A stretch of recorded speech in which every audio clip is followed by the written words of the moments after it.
Hello guys, हामीहरू विराटनगरदेखि हिँडिसकेका छौँ। अहिले हामीहरू कठहरीमा छौँ र कठहरी अहिले हिँड्दै गइरहेछौँ कठहरीमा। अनि यता हाम्रो हेर्न सक्नुहुनेछ कठहरीको यो दुर्गा मन्दिर छ, जुन यस्तो तरिकाले सजावट गरिएको छ हाम्रो दुर्गा मन्दिर। अनि त्यसपछि हिँड्दा हामीहरूको धेरै नै हालत खराब भएको थियो। अनि बाटोमा पाइप लाएर पानी त्यहाँ हात खुट्टाहरू धोयौँ एकछिन। अनि अगाडि गएर राम चौकमा बसेर एकछिन रेस्ट गऱ्यौँ।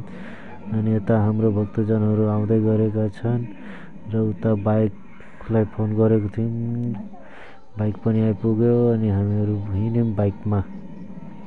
अनि बाइकमा हिँड्दा हामीहरू जाँदैछौँ यहाँ रामचौकदेखि डाइरेक्ट हामीहरू सन्सारीसम्म जानेछौँ। र सन्सारीमा गएर आइपुग्यौँ हामीहरू सन्सारी। अनि सन्सारीमा गएर रेस्ट गरेपछि फोटोसोटो खिच्यौँ एकछिन। अनि फोटोसोटो खिचेर अनि हिँड्दै फेरि हामीहरू सन्सारीदेखि काली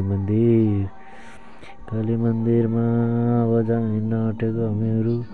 अनि त्यो हिँड्दा हामीहरूलाई दुईवटा जोडी भेटेछन्। अनि दुईवटा जोडी भेटिसकेपछि अनि हामीहरू फेरि गफ गर्दै जाँदैछौँ।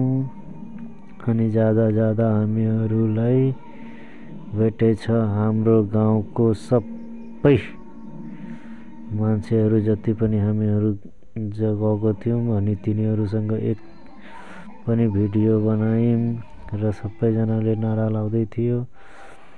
अनि त्यसपछि हामीहरू आयौँ, लाइन ठुलो नै रहेछ, लाइनमा बस्यौँ। लाइनमा बस्दा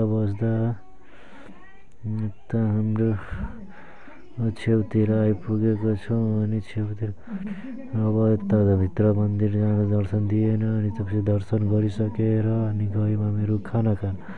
देख्न सक्नुहुन्छ पुरी सब्जी दाल भातहरू के छ आफै तपाईँहरू चिन्न सक्नुहुन्छ। हो धेरै नै भिड थियो। अनि हामी खानासाना खाएर अनि घरतिर लाग्यौँ। जय माता दी।